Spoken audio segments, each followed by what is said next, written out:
أعوذ بالله من الشيطان الرجيم بسم الله الرحمن الرحيم وواعدنا موسى 30 ليلة وأتممناها ب10 فتم ميقات ربه 40 ليلة وقال موسى لأخيه هارون اخلفني في قومي وأصلح ولا تتبع سبيل المفسدين صدق اللہ العظیم۔ معزز سامعین، بزرگوں، پیارے بھائیوں، سننے والی خواتین، مائیں اور بہنیں، آپ حضرات کی خدمت میں سورہ اعراف کی آیت نمبر 142 کو پڑھا۔ کل گزشتہ آپ حضرات کی خدمت میں جو باتیں عرض کی گئی تھی اس کا خلاصہ یہ تھا کہ حضرت موسیٰ علیہ السلام کی قوم بنی اسرائیل نے ایک ایسی فرمائش کر ڈالی جو ایک موحد کی شان کے خلاف تھی۔ اللہ تعالیٰ نے اپنے انعامات بیان کیے کہ میں نے تم کو کیا کیا دیا، فرعون کے ہاتھ سے نجات دی، وہ تم پر کتنا ظلم و ستم ڈھاتا تھا۔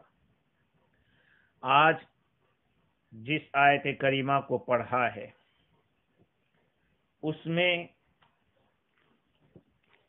حق تعالی شانہ کی طرف سے بنی اسرائیل کی ہدایت کا سامان کس طرح سے دیا گیا، مہیا کیا گیا، اس کو بیان کیا ہے۔ امام فخر الدین رازی نے لکھا ہے کہ حضرت موسیٰ علیہ السلام نے اپنی قوم بنی اسرائیل کو جبکہ آپ مصر میں تھے یہ وعدہ فرمایا تھا کہ اگر اللہ تعالیٰ نے تمہارے دشمن کو ہلاک کر دیا تو اللہ تعالیٰ کی طرف سے ایک کتاب لائیں گے جس کے اندر وہ باتیں ہوگی کہ تمہیں کیا کرنا چاہیے اور کیا نہیں کرنا چاہیے۔ وہ کتاب ہم لائیں گے اللہ تعالیٰ کی طرف سے۔ چنانچہ اللہ تعالیٰ نے فرعون کو ہلاک کر دیا۔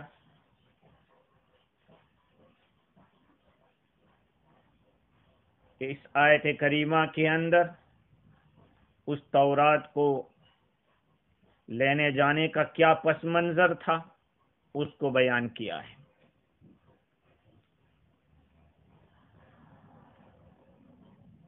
اور الفاظ اس آیت کریمہ کے آپ سنیں بھی اور سمجھیں کہ ہمارے لیے اس آیت کریمہ میں کتنی رہنمائی ہے اللہ تعالیٰ کی طرف سے۔ وَوَاعَدْنَا مُوسَىٰ 30 لَيْلَةً، اور ہم نے موسیٰ علیہ السلام سے وعدہ کیا 30 راتوں کا۔ وَأَتْمَمْنَاهَا ب10، اور ہم نے اس وعدے کو پورا کیا 10 راتوں کے ذریعے، اور ہم نے اس وعدے کو 10 راتوں کے ذریعے پورا کیا۔ فَتَمَّ مِيقَاتُ رَبِّهِ 40 لَيْلَةً، پس ان کے رب کی میقات اور مدت مقررہ 40 دن ہوئی۔ وقال موسى لأخيه هارون اخلفني في قومي، موسیٰ علیہ السلام نے اپنے بھائی ہارون علیہ السلام سے فرمایا تم اپنی قوم میں میرے نائب رہو، میرے خلیفہ رہو، وَأَصْلِحْ اور اصلاح کرتے رہنا، وَلَا تَتَّبِعْ سَبِيلَ الْمُفْسِدِينَ اور فسادیوں کے راستے کا اتباع مت کرنا۔ سب سے پہلا لفظ ہے وَوَاعَدْنَا۔ عربی زبان میں مفاعلت کا جو لفظ آتا ہے گرامر اعتبار سے، وہ دونوں طرف سے کوئی کام ہو تو ہوتا ہے۔ مخالفت، ایک دوسرے کے خلاف جاوے تو مخالفت کرنا کہتے ہیں۔ مقاتلت، ایک دوسرے کو قتل کرنے کا معاملہ ہو تو مقاتلت کہتے ہیں۔ یہاں مواعدت کا لفظ ہے۔ وعدہ کس کو کہتے ہیں؟ اللہ تعالیٰ فرماتے ہیں کہ ہم نے وعدہ کیا۔ وعدے کی تعریف کرتے ہوئے تفسیر روح البیان کے اندر لکھا ہے کہ الوعد عبارت عن الاخبار بإيصال المنفعة قبل وقوعها، نفع پہنچانے سے پہلے نفع پہنچانے کی خبر دینا، یہ وعدہ ہے۔ ہم آپ کو اتنا دیں گے، ابھی دیا نہیں ہے، اور یہ جو دیا جا رہے وہ نفع کی چیز ہے، تو دینے سے پہلے جو خبر کرتے ہیں اس کو وعدہ کہتے ہیں۔ یہاں دو طرف سے وعدہ ہوا ہے۔ اللہ تعالیٰ نے موسیٰ علیہ السلام کے اوپر اپنا کلام نازل فرمانے کا وعدہ کیا۔ اس کے لیے اللہ تعالیٰ نے شرطیں لگائی کہ کوہ طور پہ آپ کو آنا پڑے گا، اعتکاف کرنا پڑے گا، 30 راتیں ذکر اللہ میں وقت گزارنا پڑے گا، روزہ رکھنا پڑے گا۔ یہ ساری شرطیں تھی، اور حضرت موسیٰ علیہ السلام نے پورا کرنے کا وعدہ کیا کہ میں کروں گا یہ سب۔ تو دونوں طرف سے وعدہ ہو رہا ہے۔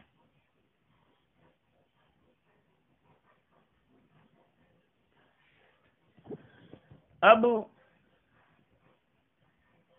سوال یہ ہوتا ہے کہ دائرے کی 40 دن کہہ دیتے کہ ہم نے 40 دن کا وعدہ کیا۔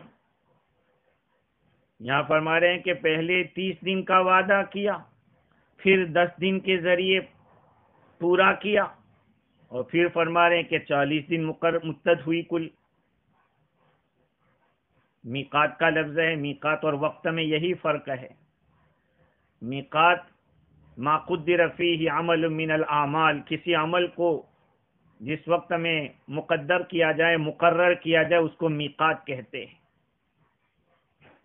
اور وقت جو ٹائم لگا ہے اس کے اندر، اس کو وقت کہتے ہیں۔ تو سوال یہ ہوتا ہے کہ 30 کا تذکرہ کیا اور اس کے ساتھ 10 سے مکمل کیا، اس کو بیان کرنے کی ضرورت کیوں پیش آئی؟ اور دوسرا سوال یہ ہے کہ سب کو پتہ ہے کہ 30 میں 10 ملتے ہیں تو 40 ہوتے ہیں۔ اللہ تعالیٰ نے اس کو بھی بیان کیا، فَتَمَّ مِيقَاتُ رَبِّهِ 40 لَيْلَةً۔ پہلے سوال کا جواب یہ ہے، امام راضی نے اس کے 4 جواب دیے۔ سوال یہ تھا کہ 30 اور 10 اس طرح سے کیوں بیان کیا، سیدھے 40 کیوں نہیں بیان کیا؟ پہلا جواب یہ ہے کہ اللہ تعالیٰ نے حضرت موسیٰ علیہ السلام کو 30 دن کے روزہ رکھنے کا حکم دیا تھا۔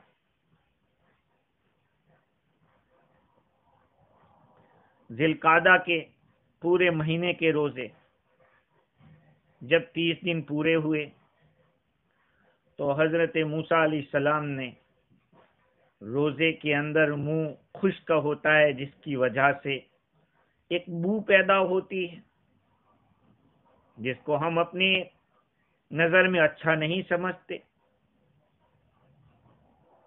موسیٰ علیہ السلام نے مسواک کر لیا، فرشتوں نے کہا کہ ہم آپ کے منہ سے مشک کی بو پاتے تھے، خوشبو مجھے ہمیں ملتی تھی، آپ نے اس کو مسواک کے ذریعے ختم کر دیا۔ اللہ تعالیٰ نے وہی بھیجی موسیٰ علیہ السلام کی طرف، اما علمت ان خلوف فم الصائم اطیب عندی من ریح المسک، ارے موسیٰ تمہیں پتہ نہیں ہے کہ روزے دار کے منہ کی جو بو ہوتی ہے وہ میرے نزدیک مشک کی بو سے بھی زیادہ بڑھیا ہے۔ اللہ تعالیٰ نے فرمایا کہ اور روزے رکھو 10 دن کے۔ ظاہری بات ہے ذی القعدہ اشہر حرم میں سے ہے، ذی القعدہ، ذی الحجہ، محرم اور رجب، یہ 4 مہینے حرمت والے کہلاتے ہیں، جیسے کہ 10ویں پارے میں منہا اربعۃ حرم اللہ تعالیٰ نے فرمایا۔ اس طرح سے 40واں روزہ یوم النحر کو ہوتا ہے، ہمارے یہاں یوم النحر کو روزہ رکھنا حرام ہے۔ حضرت موسیٰ علیہ السلام نے 40 روزے رکھے، تو اس طرح سے ذی الحجہ کے 10ویں دن وہ مقرر جو تعداد تھی 40 کی وہ پوری ہوئی۔ تو اصل تو 30 روزے رکھوائے تھے، لیکن موسیٰ علیہ السلام نے مسواک کر لی، اس لیے 10 اور رکھوائے۔ دوسرا جواب راضی نے یہ دیا ہے کہ اللہ تعالیٰ نے موسیٰ علیہ السلام کو حکم دیا تھا کہ 30 دن کے روزے رکھے اور اس میں ایسا عمل کرے جو اللہ تعالیٰ کے قریب آپ کو کر دے، پھر اللہ تعالیٰ تورات اتارے گا اور اس میں اللہ تعالیٰ بات بھی کرے گا۔ لیکن بعد میں وہ بات پیش آ گئی۔ ابو مسلم اصفہانی فرماتے ہیں سورہ طٰہٰ کے اندر کہ حضرت موسیٰ علیہ السلام نے اپنے رب کی جو مدت بیان کی تھی اس میں جلدی کی، اپنی قوم سے پہلے چلے گئے۔ وَمَا أَعْجَلَكَ عَنْ قَوْمِكَ يَا مُوسَىٰ قَالَ هُمْ عَلَىٰ أَثَرِي، اے موسیٰ جلدی کیوں کی اپنی قوم سے؟ آپ کی قوم کہاں کا پیچھے ہے، وہ آ رہی ہے۔ تو یہ ممکن ہے کہ موسیٰ علیہ السلام کوہ طور پر پہنچ گئے، پھر جب اللہ تعالیٰ نے وہ 30 دن وہاں رہے موسیٰ علیہ السلام کی قوم میں سامری نے جو اپنی سامری نے کیا تھا اس کی خبر دی، تو وہ وعدہ پورا ہونے سے پہلے اپنی قوم کے پاس گئے اور پھر اللہ تعالیٰ کے پاس دوبارہ آئے، 10 دن اور آپ نے گزارے، اس طرح سے 40 ہو گئے۔ چوتھا قول یہ ہے کہ ہو سکتا ہے کہ 30 والا جو قول تھا 30 دن کا، وہ موسیٰ علیہ السلام سے وعدہ کیا تھا جس میں موسیٰ علیہ السلام کو حاضری دینا تھی، اور 10 دن وہ 70 آدمی جن کو موسیٰ علیہ السلام نے منتخب کیا تھا، جن کو لے کر موسیٰ علیہ السلام کوہ طور پر گئے تھے تاکہ اللہ کے کلام کو سنیں، تو مختلف افراد کے لیے مختلف وعدے تھے۔ اس طرح سے 40 کا دو قسم کے لوگوں کو وعدے ہوئے۔ دوسرا جو سوال تھا وہ یہ تھا کہ 30 اور 10 ملتے ہیں تو 40 ہوتے ہی ہیں، اللہ تعالیٰ نے اس کو کیوں بیان کیا؟ اس لیے کہ فَتَمَّ وَوَاعَدْنَا مُوسَىٰ 30 لَيْلَةً وَأَتْمَمْنَاهَا بِعَشْرٍ، تو اتممناها بعشر میں ہو سکتا تھا کہ 30 کا وعدہ تھا لیکن 10 ہی میں پورا ہو گیا، وہ یہ گمان کر سکتا تھا۔ اللہ تعالیٰ نے واضح کر دیا کہ 30 اور 10 جو کہا گیا ہے اس سے مراد مائنس کرنے کا نہیں ہے بلکہ پلس کرنے کا ہے، 30 اور 10 40 ہوتے ہیں۔ اور اس آیت کریمہ کے اندر اور بھی بہت ساری باتیں مفتی شفیع صاحب رحمۃ اللہ علیہ نے نقل کی ہے۔ مفسر قرطبی نے لکھا کہ اس آیت کریمہ سے ایک بات معلوم ہوئی کہ کسی سے وعدہ کرو تو مدت کا مقرر کرنا ایک سنت ماضیہ ہے، سنت ماضیہ ہے، پہلے سے یہ چلی آئی سنت ہے۔ اللہ تعالیٰ نے پوری دنیا کو جو بنایا اس میں بھی 6 دن کا وقت بیان کیا ہے۔ حق سبحانہ و تعالیٰ چاہتے تو ایک دم سے کتاب دے دیتے، لیکن حضرت موسیٰ علیہ السلام کو تدریجی طور پر سلولی دھیرے دھیرے 30 دن کا اعتکاف کروایا، 30 دن کے روزے۔ عجیب بات یہ ہے کہ یہ 30 دن کے روزے جو موسیٰ علیہ السلام نے رکھے ہیں وہ کنٹینیو رکھے، بلا کھائے پیے، افطار کرنے کا نام نہیں تھا وہاں، ایسے کنٹینیو روزے رکھے۔ سوال ہوتا ہے یہاں، ایک سوال یہ ہے کہ حضرت موسیٰ علیہ السلام کوہ طور پر جاتے ہیں اور کنٹینیو اتنے سارے روزے رکھنے کے باوجود بھوکے نہیں ہوتے، اور حضرت خضر علیہ السلام کے پاس طلب علم کے سفر میں جاتے ہیں، یوشع بن نون علیہ السلام کی معیت میں، ساتھ میں یوشع بن نون ہے۔ آدھے دن صبر نہیں کر پاتے اور فرماتے ہیں آتینا غداءنا لقد لقینا من سفرنا هذا نصبا، ہمارا ناشتہ لائیے کیونکہ اس سفر نے ہم کو تھکان میں ڈال دیا ہے۔ کوہ طور پر 30 روز کے مسلسل روزے رکھنے کے باوجود نہ بھوک لگتی ہے نہ پیاس لگتی ہے، اور یہاں حضرت خضر کی تلاش میں نکلتے ہیں، آدھا دن گزرے اور بھوکے ہو گئے۔ سوال ہوتا ہے، اس سوال کا جواب مفتی شفیع صاحب رحمۃ اللہ علیہ نے روح البیان کے حوالے سے دیا کہ دونوں سفر کی نوعیت میں فرق ہے۔ کوہ طور کا جو سفر ہے وہ ایک خاص نوعیت کا ہے، اور علم کے حاصل کرنے کا سفر یہ دوسری نوعیت کا ہے۔ ایک سفر مخلوق کے ساتھ مخلوق کی تلاش میں ہے،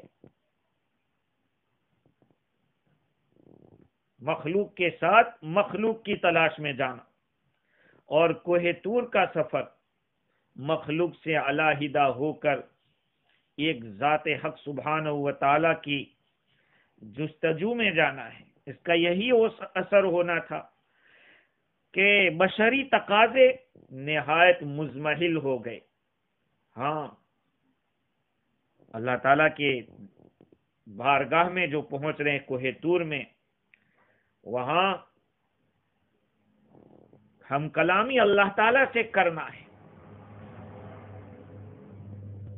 اللہ تعالیٰ نہ کھاتے ہیں نہ پیتے ہیں، نہ اس کی اللہ کو ضرورت ہے، وہ کھلاتے ہیں پلاتے ہیں۔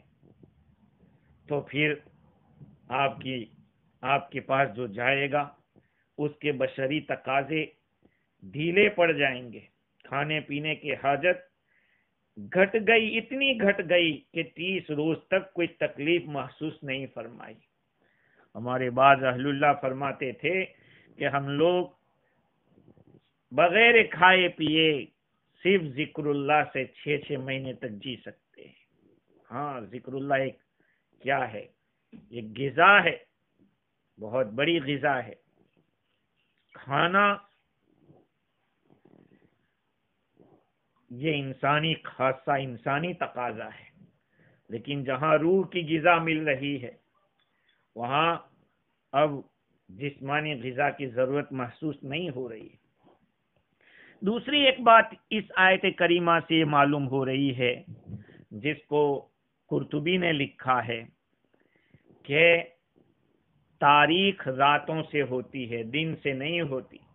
ہماری اسلامی تاریخ رات سے، مغرب کے وقت سے بدل جاتی ہے، اور اجمی لوگوں کی تاریخ، یہ لکھا ہے، اجمی لوگوں کی تاریخ دن سے ہوتی ہے۔ اسی لیے انگریزی تاریخ رات کو 12 بجے سب سوئے ہوتے ہیں اور بدلتی ہے، اور ہماری اسلامی تاریخ تو مغرب کے وقت سے، اسی لیے پہلے دن نہیں آتا ہمارے یہاں، پہلے رات آتی ہے پھر دن آتا ہے، پہلے رات آتی ہے۔ آج جو رات آئے گی وہ وینسڈے کی ہوگی، بدھ کی رات ہوگی، ٹیوزڈے کی کل گئی ہے وہ ہے۔ اور دوسری ایک بات یہ معلوم ہوئی کہ 40 دن کا 40 راتوں کا تذکرہ کیا، چونکہ وہ 40 راتیں، ان میں جو راتیں کہی گئی ہے وہ چاند رات کے اعتبار سے ذی القعدہ کی پہلے سے شروع ہوتی ہے، 30 دن وہ ہوتے ہیں، ذی الحجہ کے 10 دن وہ ہوتے ہیں، اس لیے چونکہ رات سے وقت شروع ہوتا ہے تو وہ راتیں بتلائی گئی۔ مفسر روح البیان نے لکھا ہے کہ 40 دن کا وقت لگایا، اس میں تدریج کی حکمت ہے، آہستگی کے کوئی بھی کام کسی کے ذمے لگایا جائے تو اول زیادہ مقدار کام کی اس پر نہ ڈالی جائے، وہ آسانی سے برداشت کرے، تھوڑی تھوڑی کریں گے تو ایک دم سے کسی آدمی کو 50 کلو وزن اٹھوائیں گے تو وہ ٹوٹ جائے گا، لیکن اس کو 20 کلو اٹھاؤ، پھر دھیرے سے 25 کلو کرو، پھر 30 کرو، پھر 35 کرو، پھر دھیرے دھیرے بڑھاتے جاؤ تو کام میں آسانی ہو جاتی ہے۔ اور مفتی شفیع صاحب رحمت اللہ علیہ نے قرطبی کے حوالے سے لکھا کہ یہ 30 کے بعد 10 40 اس طرح سے جو حکم دیا یا کام کروایا، اس میں حکام کو اور اولو الامر کو اس بات کی تعلیم دی گئی کہ اگر کسی کو کوئی کام ایک معین وقت میں پورا کرنے کا حکم دیا جائے اور اس معین میعاد میں پورا نہ ہو سکے تو اس کو مہلت دی جائے، اس کو مہلت دی جائے، جیسا کہ موسیٰ علیہ السلام کے واقعے میں پیش آیا کہ 30 راتیں پوری کرنے کے بعد جس کیفیت کا حاصل ہونا مطلوب تھا وہ پوری نہ ہوئی، اس لیے مزید 10 راتوں کا اضافہ کیا گیا۔ حضرت موسیٰ علیہ السلام نے 30 دن کا اعتکاف کیا، 30 دن روزے بھی رکھے، مسلسل افطار بھی نہیں کیا، اور افطار کر کے مقررہ مقام طور پر حاضر ہوئے تو حق تعالیٰ کی طرف سے ارشاد ہوا کہ روزے دار کے منہ سے جو بو آتی ہے معدے کی تبخیر سے وہ اللہ کو پسند ہے، آپ نے تو اس کو مسواک کر کے ختم کر دیا، اس لیے مزید 10 روزے رکھو تو وہ بو پیدا ہو جائے۔ سوال یہ ہے کہ کیا روزے میں مسواک کرنا منع ہے؟ شوافی لوگ جو ہے وہ تو یہی کہتے ہیں کہ روزے میں مسواک کرنا منع ہے۔ حنفیہ میں تو حضور اکرم صلی اللہ علیہ وسلم نے خود مسواک کیا ہے، روزے کی حالت میں معمول تھا آپ کا۔ حضرت عائشہ رضی اللہ تعالیٰ عنہ نقل کرتی ہے، رسول اللہ صلی اللہ علیہ وسلم نے ارشاد فرمایا خیر خصال الصائم السواک، روزے دار کا بہترین عمل مسواک ہے۔ یہ روایت حسن ہے، اس لیے اب سوال ہوگا کہ مسواک کو تو آپ ابھی تو بات کریں کہ اس کے بو ختم ہو جاتی ہے، حنفیہ کہتے ہیں کہ مسواک سے دانت صاف کیے جاتے ہیں، یہ چیز تو معدے سے پیدا ہوتی ہے۔ خیر، پہلی بات تو یہ ہے کہ موسیٰ علیہ السلام کی شریعت اور ہماری شریعت الگ ہے۔ حضور اکرم صلی اللہ علیہ وسلم نے جو عمل کیا ہم اس کے تابع ہیں، آپ نے جو حکم کیا اس کے مطابق ہم کو کرنا ہے۔ اور دوسری ایک بات یہ معلوم ہوئی کہ عبادات میں قمری حساب معتبر ہے، دنیاوی معاملات میں شمسی حساب کی گنجائش ہے۔ دنیاوی حساب، دنیاوی کاموں کے اندر شمسی حساب، انگریزی حساب جس کو کہتے ہیں، اس کی گنجائش ہے۔ دیکھو میرے عزیزو، یہ ایک اہم مسئلہ ہے کہ زکوٰۃ نکالی جائے تو الحمدللہ اکثر و بیشتر لوگ تو رمضان کرتے ہیں، اس میں تو کوئی پرابلم نہیں ہوتا، اس لیے کہ وہ اسلامی سال ہو جاتا ہے۔ کچھ لوگ انگریزی حساب سے جنوری زکوٰۃ نکالتے ہیں یا مارچ سے مارچ نکالتے ہیں۔ ان کو معلوم ہونا چاہیے کہ اگر مارچ سے مارچ نکالیں گے تو تقریباً 35 ایئرس کے اندر ایک سال کی زکوٰۃ غائب ہو جائے گی، کیونکہ ہر سال 10 دن کا فرق پڑے گا۔ اسلامک سال 355 دن میں پورا ہوتا ہے، انگریزی 365 میں، تو 10 دن کا فرق آئے گا۔ ہر سال 10 دن کا فرق آوے تو 35 سال کے اندر ایک سال کی زکوٰۃ ختم ہو جائے گی، غائب ہو جائے گی، تو کیا کیا جائے؟ اس لیے انگریزی حساب سے زکوٰۃ نکالنے کے بجائے اسلامی تاریخ پہ آ جانا چاہیے، خصوصاً زکوٰۃ کے لیے۔ کیسے آیا جائے؟ اگر آپ کو اسی پر رہنا ہے تو ہر سال 10 دن کی زکوٰۃ آپ نکالتے رہیں۔ 10 دن کی زکوٰۃ کیسے نکلے گی؟ اس طرح سے نکلے گی کہ 350 دن کا جو حساب ہے نکال لیں آپ، اور ایک ایک دن کی کتنی آتی ہے 10 دن کی ملا کے نکال لیں، تو زکوٰۃ کا جو اسلامی لحاظ سے 10 دن کی کمی لازم آتی ہے وہ اس کی ریکوری ہو جاوے۔ دنیاوی اعتبار سے اگر اپنے کاموں کو شمسی حساب سے انگریزی حساب سے کرتے ہیں تو کوئی بات نہیں۔ قرطبی نے ابن عربی کے قول کو نقل کیا کہ حساب الشمس للمنافع و حساب القمر للمناسب۔ شمسی حساب دنیاوی فائدوں کے لیے، جیسے کہ طلب تنخواہ دی جاتی ہے، ویجز دیا جاتا ہے، اور حساب قمری حساب عبادات کے لیے، ادائے عبادات کے لیے۔ رمضان کا مہینہ آتا ہے تو روزے رکھنے کے لیے، اسی طرح سے حج کے لیے، زکوٰۃ کی ادائیگی کے لیے۔ تو یہ 30 راتیں عبداللہ ابن عباس رضی اللہ عنہ کی تفسیر کے مطابق ذی القعدہ کی راتیں تھی، اور پھر 10 راتیں ذی الحجہ کی۔ دیکھیے عجیب بات یہ ہوئی کہ موسیٰ علیہ السلام کو بھی جو تورات ملی ہے اس کے لیے عشر ذی الحجہ منتخب ہوا ہے۔ قرآن مجید جو مکمل ہوا، الیوم اکملت لکم دینکم واتممت علیکم نعمتی ورضیت لکم الاسلام دینا، یہ بھی اسی عشر ذی الحجہ کے اندر ہے۔ اور بھی بہت ساری خصوصیات ہیں اس عشر ذی الحجہ کی۔ کوشش کرنی چاہیے، ابھی 2-4 دن کے اندر چاند دیکھنے کا ہے، کتنا اچھا ہو کہ پورے عشرے میں تقریباً 9 دن کا روزہ رکھا جائے، تو کتنا فائدہ ہوگا، اس کا کتنا ثواب ہوگا۔ تفسیر روح البیان کے اندر لکھا ہے کہ عشر ذی الحجہ کے ایک ایک دن کا روزہ کئی مہینوں کے روزوں کا ثواب رکھتا ہے۔ صیام یوم من الاشہر الحرم، پہلے تو یہ کہ اشہر حرم کا ایک دن کا روزہ یہ ایک مہینے کا روزے کا ثواب رکھتا ہے۔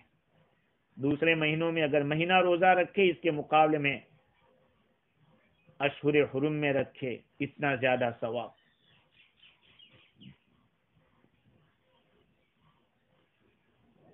اور دوسری ایک بات یہ معلوم ہوئی کہ 40 کا جو عدد مقرر کیا گیا ہے اس میں بھی کچھ بات ہے، کچھ دم ہے۔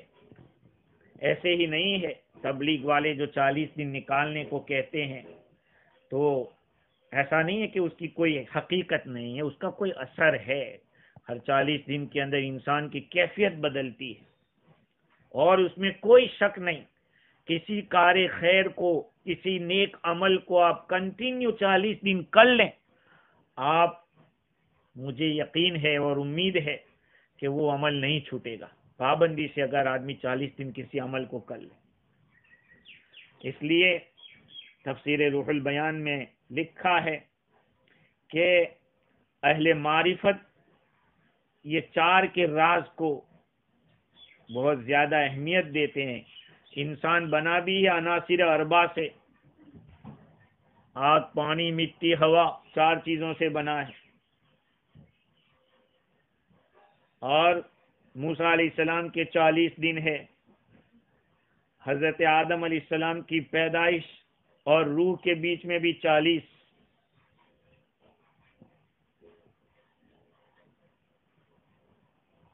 اور روایت میں ہے کہ خیر الاصحاب اربعۃ و خیر السرایا 400، بہترین ساتھی اگر سفر میں ہے تو 4 ہونے چاہیے، اور اگر کوئی جماعت بڑی ہے جنگ کی تو وہ 400 ہونا چاہیے۔ مفتی شفیع صاحب رحمۃ اللہ علیہ فرماتے ہیں کہ انسان کو اپنے سب کاموں میں تدریج اور آہستگی کی تعلیم دی گئی۔ اہم کاموں کے لیے خاص میعاد مقرر کرنا اور سہولت و دھیرج کے ساتھ دھیرے دھیرے انجام دینا، یہ سنت الہیہ ہے۔ خود حضرت آدم علیہ السلام کو پیدا کرنے سے پہلے عالم کو بنایا تو 6 دن لگائے تھے دھیرے دھیرے۔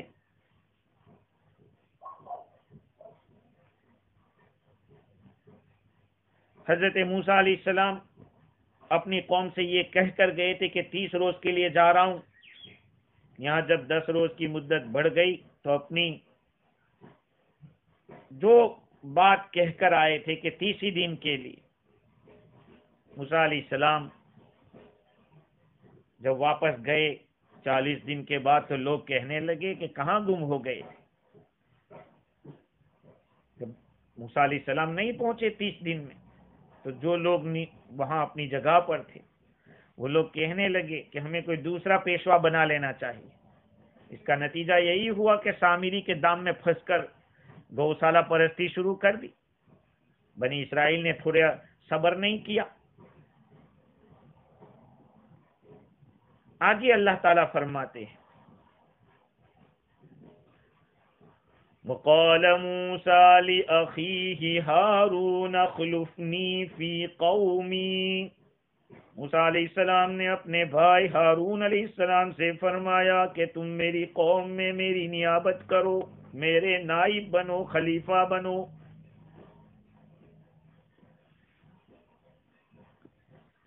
سوال یہ ہے کہ ہارون علیہ السلام بھی تو نبی تھے، تو موسیٰ علیہ السلام بھی نبی، یہ بھی نبی، تو ان کو نائب کیسے بنا رہے؟ وہ تو نبی شریک ہے، یہ الگ نبی ہے، وہ الگ نبی ہے۔ کسی کا نائب بننا یہ تو درجے سے نیچے اترنا ہے۔ جو خود نبی ہے ان کو کہنا کہ تم میرے نائب ہو، نائب رہو۔ اس کا جواب یہ ہے جس کو راضی نے دیا کہ بات تو آپ کی صحیح ہے کہ ایک آدمی ہیڈ ماسٹر ہو اور دوسرا بھی ہیڈ ماسٹر وہاں ہو، 2 ہیڈ ماسٹر ہو، تو ایک ہیڈ ماسٹر یہ کہہ کر جاوے کہ تم ہمارا جو خلافت، ہماری نیابت کرنا، تو وہ سوچے گا کہ میں تو پہلے سے ہیڈ ماسٹر ہوں، یہ مجھے کیا کہہ رہا ہے۔ اصل میں بات یہ ہے کہ نبوت میں اصل تو موسیٰ علیہ السلام ہی تھے، اور موسیٰ علیہ السلام ہی کی درخواست پر اللہ تعالیٰ نے ہارون علیہ السلام کو بھی نبی بنایا تھا۔ اور ایک بہت ہی اچھی بات جس کو علامہ آلوسی بغدادی رحمۃ اللہ علیہ نے شیخ اکبر کے حوالے سے لکھی، فتوحات کے حوالے سے، وہ یہ ہے کہ ہارون علیہ السلام نبی تو خود نبی ہے، موسیٰ علیہ السلام نبی بھی ہے، رسول بھی ہے، اور ہارون علیہ السلام رسول بحکم طبیعت ہے، یعنی حضرت موسیٰ علیہ السلام کی تابع داری میں وہ رسول ہے۔ نبی تو بالرسالت ہے، ڈائریکٹ اللہ نے ان کو نبوت دی ہے، لیکن ظاہری بات ہے تورات تو موسیٰ علیہ السلام کو ملی ہے، اور ہارون علیہ السلام اور سب کو اسی تورات پہ چلنا ہے۔ تو اس طرح سے جو ان کو خلیفہ بننے کو کہا کہ میری جگہ پہ تم خلافت کرنا، وہ اس طرح سے ہے کہ نبی تو ہیں بحکم الرسالت، لیکن رسول ہے بحکم التبعیت۔ یا ایک جواب یہ بھی دیا گیا ہے کہ دو آدمی کسی کام کے اوپر مامور ہو، ایک کام، اب کسی مصلحت سے ایک آدمی دوسرے سے یہ کہے کہ میری جگہ سنبھال لینا، تم میری جگہ دیکھ لینا، اپنی پوری کوشش خرچ کر دینا، محنت کرنا، تو یہ اس آدمی کا کام دو کا کام ہوگا، تو اپنا تو خود کا کر ہی رہے لیکن دوسرے کی بھی ذمہ داری سنبھال رہے ہیں۔ تو حضرت موسیٰ علیہ السلام نے اپنے بھائی ہارون سے فرمایا کہ تم میرے نیابت کرو، ضرورت کے وقت ناظم امور کو اپنا قائم مقام تجویز کرنا صحیح ہے۔ کسی مدرسے کے اندر کوئی محتمم ہو اور دوسرا کوئی ناظم ہو، تو اب یہ محتمم ناظم کو یہ کہے کہ ذرا دیکھ لینا، لیکن آج تو سبھی آل ان ون کرنا چاہتے ہیں، سبھی آل ان ون کرنا چاہتے ہیں، حالانکہ ضرورت تو ہر ایک کو پڑتی ہے۔ خیر ایک الگ ٹاپک ہے۔ حضرت موسیٰ علیہ السلام اللہ تعالیٰ کے وعدے کے مطابق کوہ طور پر جا کر اعتکاف کرنے کا ارادہ کیا، تو اپنے بھائی ہارون علیہ السلام کو یہ فرما کر گئے کہ اخلفنی فی قومی، تم میری نیابت کرنا اپنی قوم میں۔ معلوم ہوا کہ حکومت کے ذمہ دار حضرات جب کہیں سفر کریں تو اپنا قائم نائب مقام کسی کو مقرر کریں۔ رسول اللہ صلی اللہ علیہ وسلم کی عادت شریفہ تھی، عام عادت یہی تھی کہ جب کبھی مدینہ منورہ سے باہر جاتے تو کسی شخص کو خلیفہ بنا کر جاتے۔ ایک مرتبہ حضرت علی رضی اللہ عنہ کو خلیفہ بنایا، ایک مرتبہ حضرت عبداللہ ابن ام مکتوم رضی اللہ عنہ کو بھی بنایا، مختلف صحابہ کو مختلف اوقات میں مدینہ منورہ میں خلیفہ بنا کر حضور تشریف لے گئے۔ لیکن ایک بات میں کہوں گا، آدمی اپنے گھر کے بارے میں، یہ تو حکومت کی اور ایک عمومی بات ہے، لیکن اپنے گھریلو معاملات کے اندر اجانب کو اپنا نائب مقرر کر کے نہ جایا جائے۔ حضور اکرم صلی اللہ علیہ وسلم جو نائب بنا کر تشریف لے جاتے تھے، وہ مسجد نبوی میں امامت بھی کرتے تھے، لوگوں کے کچھ کام ہوتے تھے وہ بھی نمٹاتے تھے، لیکن یہ گھریلو معاملات میں جو کیا جاتا ہے آج کل کے ماحول میں اس طرح ہوتا ہے، کسی کو سونپ کے جاتے ہیں، اس سے بہت ساری برائیاں جنم لیتی ہیں۔ اگر غیر محرم ہے تو، محارم ہو تب تو کوئی بڑا مسئلہ نہیں ہے، اور ہم نے دنیا میں دیکھا کہ آدمی ایرے غیر نٹھو خیرے کو اپنا نائب مقام بنا دیتے ہیں، اس کا نقصان ہوتا ہے۔ ایسے امور میں بھی دیانت دار آدمی کو، چاہے دینی معاملہ ہو، حکومتی معاملہ ہو، یا مدارس کا، مساجد کا، کسی ایرے غیر نٹھو کو نہ بنایا جائے اپنا نائب، ایسے کو بنایا جائے جو دیانت دار ہو، کیونکہ نائب کی غلطی اصیل کی سمجھی جاتی ہے۔ خیر، تو حضرت موسیٰ علیہ السلام نے اپنے بھائی کو فرمایا کہ اخلفنی فی قومی وَأَصْلِحْ کا لفظ مطلق فرمایا، اور تم اصلاح کرنا۔ کس کی اصلاح کرنا یہ نہیں فرمایا،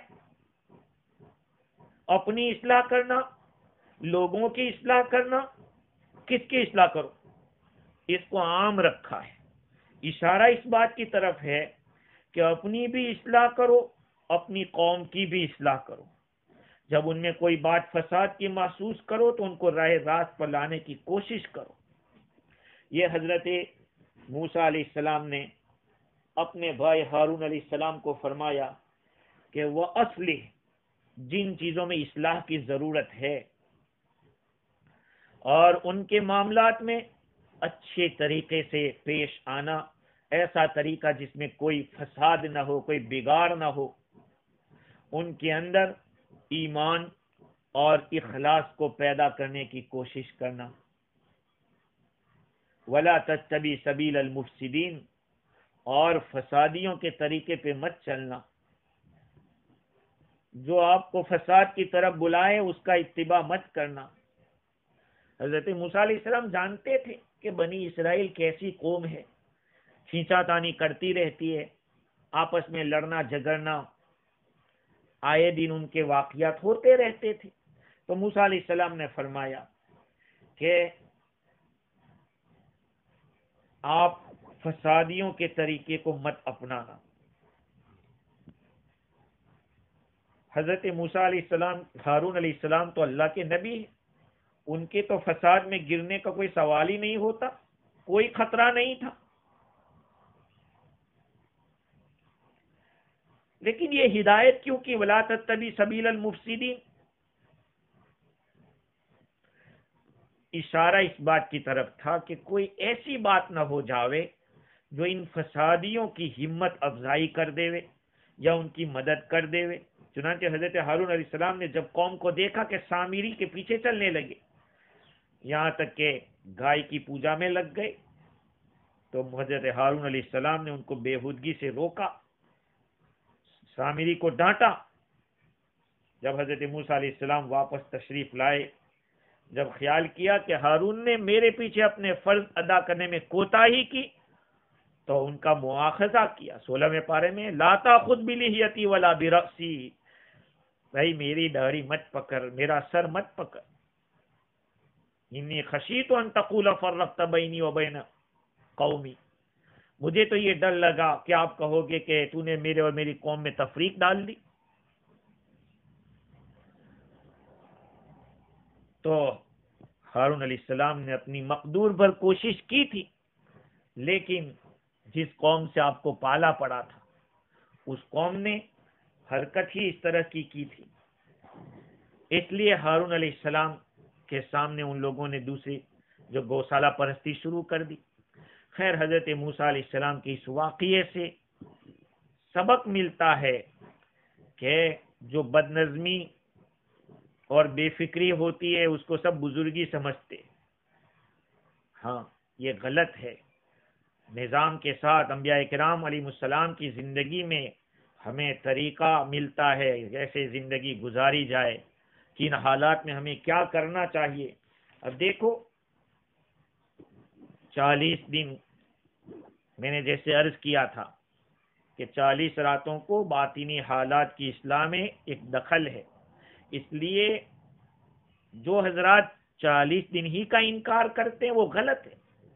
حضرت نبی اکرم صلی اللہ علیہ وسلم کا ارشاد ہے کہ جو شخص 40 دن تک اخلاص کے ساتھ اللہ کی عبادت کرے، اللہ تعالیٰ اس کے دل سے حکمت کے چشمے جاری فرما دیتے ہیں. لیکن یہاں میں یہ ضرور کہوں گا کہ وہ ترتیب بھی وہی ہونی چاہیے، طریقہ بھی وہی ہونا چاہیے، اپنی اصلاح کی فکر ہونی چاہیے. آج اصلاح کی فکر کے بغیر صرف وقت گزاری ہی کو سمجھا جاتا ہے کہ یہی عمل ہے. صرف وقت گزارنا نہیں ہے. صرف وقت گزارنا کافی ہوتا تو پھر دوسرے احکام وارد نہ ہوتے. اللہ تعالیٰ نے اور بھی احکام نازل فرمائے، صبر و شکر کے، عبادات کے، معاملات کے، معاشرت کے، اخلاق کے. کمال اس سے پیدا ہوگا، صرف وقت گزاری سے کمال نہیں ہوتا. کسی کی جوتیاں سیدھی کرنی پڑے گی، کسی کی ماتحتی میں رہنا پڑے گا. اللہ تعالیٰ مجھے بھی اور آپ کو بھی دین کی صحیح سمجھ عطا فرماوے، عمل کرنے والا بناوے. وآخر دعوانا الحمدللہ رب العالمین.